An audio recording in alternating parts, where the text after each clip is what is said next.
2025 está sendo extremamente dinâmico para quem acompanha Bitcoin, porque são tantas notícias e tantas mudanças drásticas ao mesmo tempo que ocorrem no Bitcoin, seja interna ou externamente, que não somente muitas pessoas não conseguem nem acompanhar ou mesmo entender, mas dá a impressão de que o mercado nem liga tanto quanto talvez se esperaria. Então, o que eu quero falar são vários assuntos que estão ocorrendo ao mesmo tempo com o Bitcoin e que têm uma grande importância, né, para quem acompanha esse mercado. Então, obviamente que a primeira delas, em relação à entrada do Trump no governo americano, faz com que você tenha um ânimo diante dos defensores do Bitcoin em relação aos Estados Unidos ter a possibilidade de se tornar um país muito mais crypto-friendly, ou seja, pelo menos uma clareza maior em relação a como o Bitcoin vai ser tratado, né? Hoje ele é tratado como uma commodity,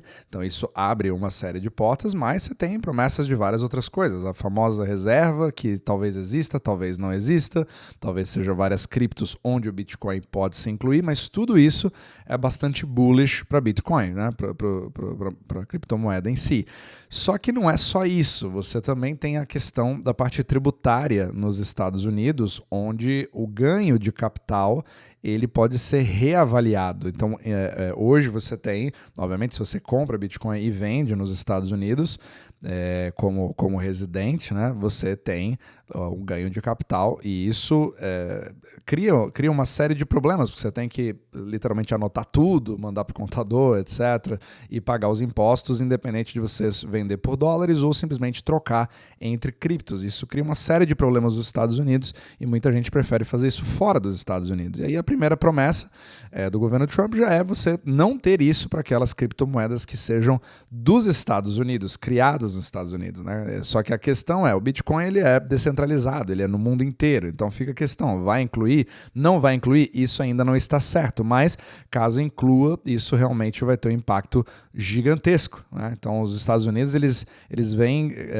criando um pouco mais de facilidade em relação a isso, inclusive a possibilidade dos próprios bancos começarem a ter custódias e oferecerem produtos como empréstimos em cima de Bitcoin, né? Primeiro você precisa ter a custódia para depois poder oferecer determinado serviço. Então muitos veem isso como um renascimento dentro dos Estados Unidos hoje, né? Muitos não sabem, inclusive, né? Mas para não residentes que têm, por exemplo, empresas nos Estados Unidos, você consegue fazer isso já sem impostos, né? Pelo menos em solo americano, obviamente. Aí cada um tem a sua própria legislação, jurisdição fora disso. Mas, obviamente, isso ser transmitido também para residentes americanos, isso muda completamente o jogo. Então, fica a critério de ver o que vai acontecer depois disso. Agora, você tem várias outras mudanças positivas e negativas também. Então, por exemplo, El Salvador, né, que muita gente fala que é o país ali mais avançado do mundo, porque ele mudou completamente a sua história ao adotar o Bitcoin como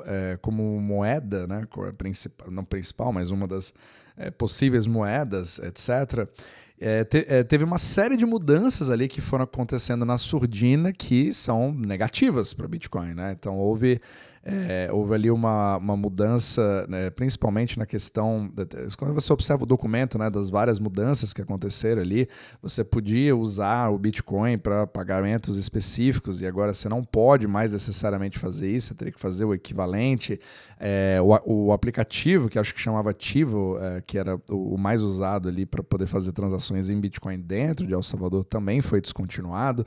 E teve uma série ali de pequenas mudanças na lei que falou assim, mas espera aí, ele está a favor do Bitcoin ou não está? Então criou uma imagem assim bem estranha pro Bukele, tá? Eu vou até colocar aqui tweets que falam um pouco sobre o assunto, onde você mesmo pode ler. E aí você pode tomar sua própria decisão sobre o assunto. Mas outros países, como a República Tcheca, eles partiram para cima do Bitcoin. Então, no bom sentido, né? Porque a União Europeia ela demonstra ser radicalmente contra o Bitcoin e criptomoedas em geral, principalmente a Tether, né? Que teve ali, teve o delisting, né? Saiu de todas as corretoras. Por causa da legislação local, mas a República Tcheca foi no sentido contrário. Ela eliminou o ganho de capital, né, os impostos sobre ganho de capital após 3 anos. Então, se você dá o hold, né, no Bitcoin durante 3 anos ou mais, você não paga mais impostos em ganho de capital.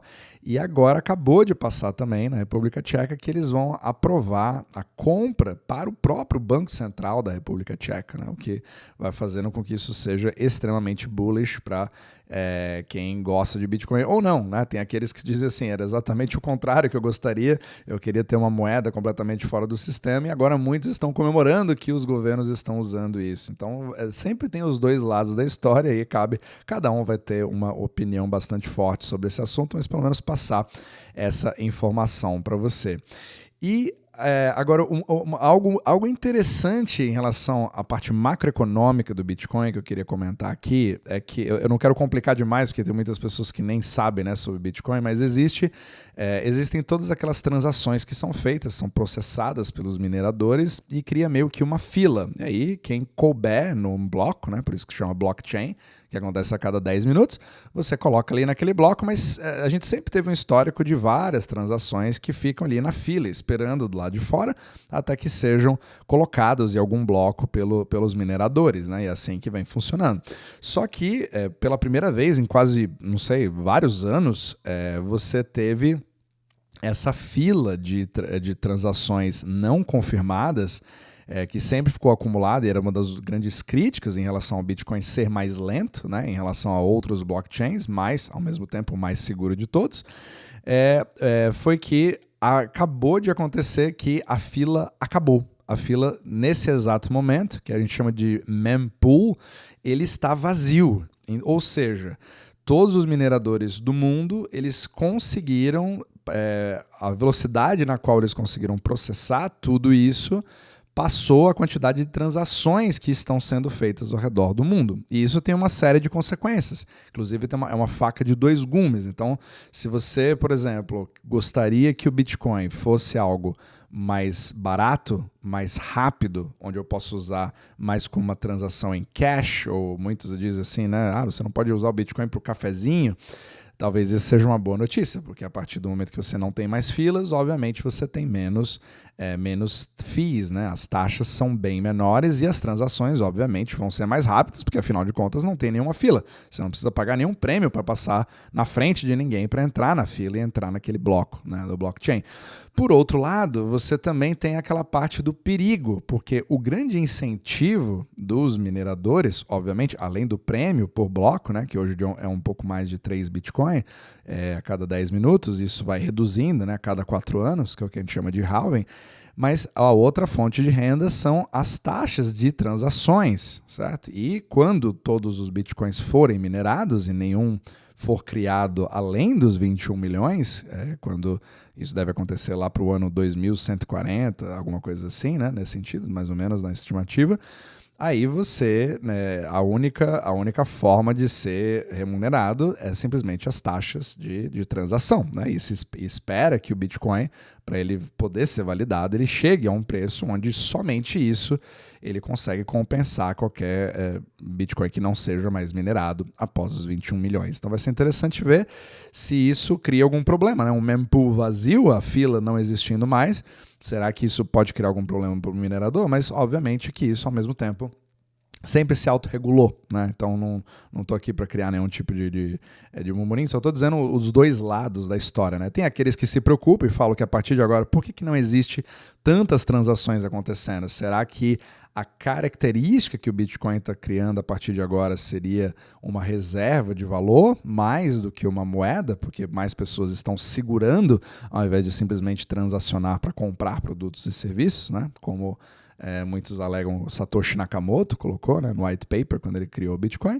Então, talvez, ou seja, isso está corroborando mais uma visão mais Michael Saylor, né? Então, eu estou aguardando meus Bitcoins porque ele é escasso e eu nunca vou querer vendê-lo ou transferi-lo para absolutamente ninguém. Eu só quero usar, basicamente, da proteção da inflação e poder usar isso para pegar empréstimos em cima, né, ou coisas assim. Cada um tem uma estratégia. Ou vender quando chegar num determinado momento, né? Cada um vai ter a sua própria estratégia para poder criar isso. Então vai ser interessante, porque isso acabou sendo visto em vários lugares no Twitter, né? E aí uns acharam isso maravilhoso e outros falaram assim, meu Deus, isso é um problema de adoção. Isso vai criar problemas, inclusive, para mineradores que não estarão tão incentivados. Porém, o Bitcoin está literalmente acima de 100 mil, estabilizado, né? Nas máximas, quase perto das máximas históricas, o que mais do que mantém e justifica. Agora a questão é, num bear market, o que pode acontecer?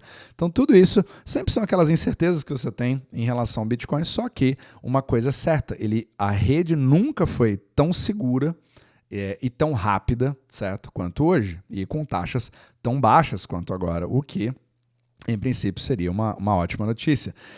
Sem falar que a própria Tether, né, que é a maior stablecoin do mundo, né, que está atrelado ao dólar, justamente aqui está sendo caçada ali na União Europeia, ela acabou de lançar pela primeira vez um formato que permite usar a rede descentralizada do Bitcoin para poder emitir o USDT, ou seja, você usar os trilhos do Bitcoin ao invés de outras blockchains, né? Principalmente ali a Ethereum e a Tron, principalmente Tron no Brasil é a mais famosa por ser tão barata, né? Hoje em dia o que o brasileiro mais usa é o USDT na rede Tron, mas dando a possibilidade de você usar a rede Bitcoin para fazer isso, inclusive na camada 1 e na camada 2, né? Que é a Lightning Network, que seria extremamente barata e rápida, ou virtualmente de graça para você transferir. Isso, eu quero acompanhar bastante isso, pode ser uma excelente notícia, né? Uma forma mais barata ainda de transferir o USDT, principalmente nas condições do Bitcoin agora. Então, assim, muitas mudanças, mas o mercado parece não ligar muito. Então, a gente notícias assim que se esperava anos para poder comemorar e que agora tem uma atrás da outra não parecem fazer um efeito tão grande. Isso acaba sendo interessante. E o investimento institucional nunca foi tão alto, inclusive tendo ali investimentos de outros países da Europa que não podem comprar Bitcoin diretamente, comprando ações da MicroStrategy, né, do Michael Saylor, justamente porque a única função da empresa dele é justamente ser um tesouro de ouro em Bitcoin, né, para justamente poder criar esse tesouro e fazer com que as pessoas que não possam comprar se exponham. E tudo isso no meio de um governo Trump que acabou de começar. Então, assim, muitas mudanças ao mesmo tempo e muitas mudanças também devem vir. Vamos aguardar a cena dos próximos capítulos, tá? Eu tenho certeza que vai ter uma série de comentários sobre esse assunto. Então vai ser interessante ver. Mas eu acompanharia bastante aí o que está acontecendo com o Bitcoin, porque tem muitas histórias que não estão sendo contadas.